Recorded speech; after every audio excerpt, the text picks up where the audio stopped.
Dyma Christy Williamson. Mae wedi treulio rhan fwyaf o'r ganrif hon yn Ninas Glasgow, ond mae o'n hannu o Ynys Yale. Yale ydy'r ail ynys fwyaf yn Shetland. Y tir mawr yw ei henw nhw ar yr ynys fwyaf. A dyna le dysgodd o siarad iaith Shetland, gan bobl Yale a gan ei deulu ehangach. I nain a'i daid ar ochr ei dad, a'i gymdryd o Scalloway ar ochr ei fam. Mae fam a'i dad yn bobl Shetland. I dad oedd y weinidog ar Ynys Yale am flynyddoedd. Cenhadwr lleig ar yr ynys oedd o pan anwyd Christy, ac roedd wedi bod yno ers 3 blynedd ar y pryd. Ond un o nesting oedd o'n wreiddiol, ac mae Christy'n cofio nain a taid nesting yn iawn. Roedden nhw'n dal i fyw yn y tŷ lle magwyd ei dad, ac yn dal i ffermio'r crofft yn Newing lle cafodd ei dad i eni. Roedd ei hiaith Shetland nhw yn gyfoethog iawn, ac mae Christy'n falch iawn iddo gael y cyfle o fynd atyn nhw i aros. Do'n am trydan yn y tŷ, a mond un tap dŵr oer, ac i fod yn falch nad oes rhaid i neb fyw fel yna ddim mwy, mae'n falch bod o wedi cael y profiad o leia, achos fel na oedd nhw yn byw drwy'r flwyddyn.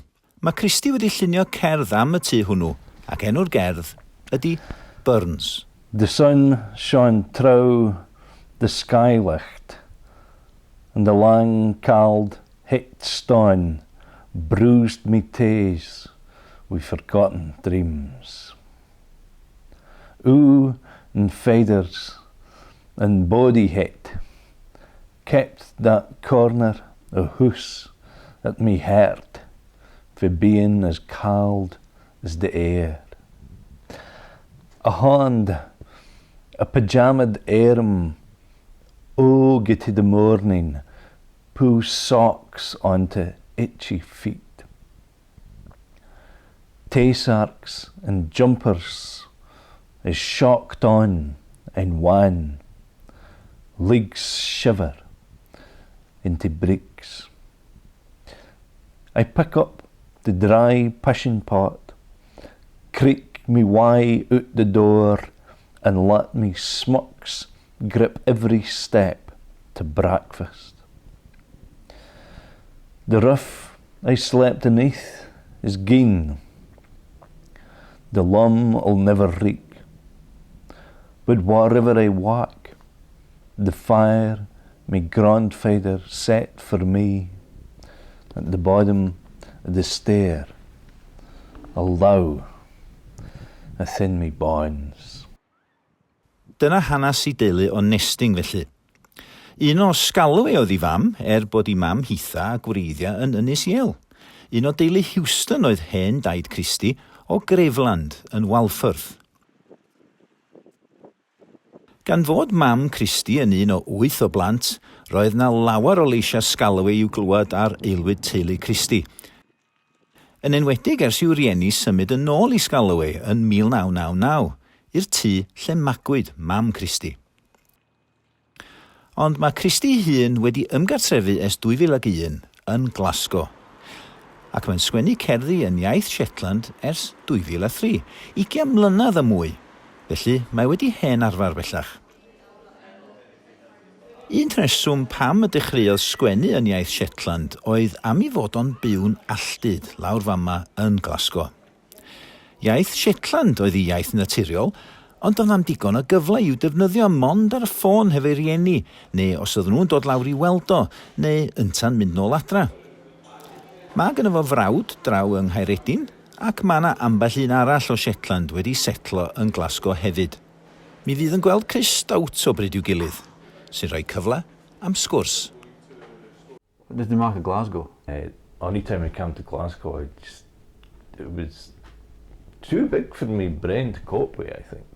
Bless thee, boy.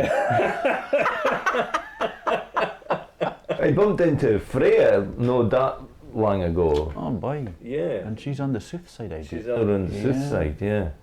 And I think there's a contingent in that part of the world as well. Yeah. I'm still kind of figuring that. Yeah, I didn't ken the south side very well. Sometimes I venture down and you kind of run back to the west. I get lost down there. I didn't quite understand it, but yeah. I'm been out a lot more this year with the bookshop, so But I think the nosebleeds have kind of stopped. Yeah, that's hit. Yeah. So yeah, I like the why of it. I like the why of it. Ond roedd Christy angen mwy o gyfle I gael mynegu hun yn iaith I galon. Ac o fanna mae'r cerddi di dod. O safbwynt cyhoeddi a pherfformio'r cerddi hyn, mae wedi enni mewn cyfnod digon ffodus. Mae ei ragflaenwyr, Robert Allen Jameson a Christine De Luca, wedi gwneud barddoniaeth a llenyddiaeth yn iaith Shetland yn rhan bwysig o'r bywyd llenyddol yn yr Alban, a thu hwnt. Maen nhw yn ei tro wedi adeiladu ar waith arloesol awduron iaith Shetland fel John Graham, T.A. Robertson neu Vagaland fel yr oedd e'n galw ei hun, Stella Sutherland, Billy Tate a Rhoda Butler. Mae yna hanes hir a chyfoethog felly o ddefnyddio'r iaith hon sydd wedi esblygu dros y canrifoedd oherwydd safle unigryw Shetland rhwng yr Alban a Norwy, a rhwng y gwledydd islaw fel mae pobl Shetland yn ei galw a'r Arctic. Mae cerddi Christy wedi mynd efo dipyn ymhellach nac Ystrad Clud a Glasgow. Grasmir yng Nghymru oedd y lle cyntaf o gyflwyno ei waith tu allan i'r Alban, a hynny yn 2011. Ers hynny, mae wedi teithio hefo'i gerddi I ddinas Efrog Newydd ac I Nicaragua. Bu'n rhan o brosiect efo Christine De Luca yn yr Algarve I ddathlu barddoniaeth Fernando Pessoa. A chafodd deithio hefyd I Ynys Aruba yn ne'r Caribi a dysgu yno am yr etifeddiaeth ieithyddol unigryw sy'n yna. Mae'r teithio a'r anturiaethau yn parhau ac mae'n bwysig yn Christy fod yn agorad i'r hyn y gall y byd mawr crwn I gynnig.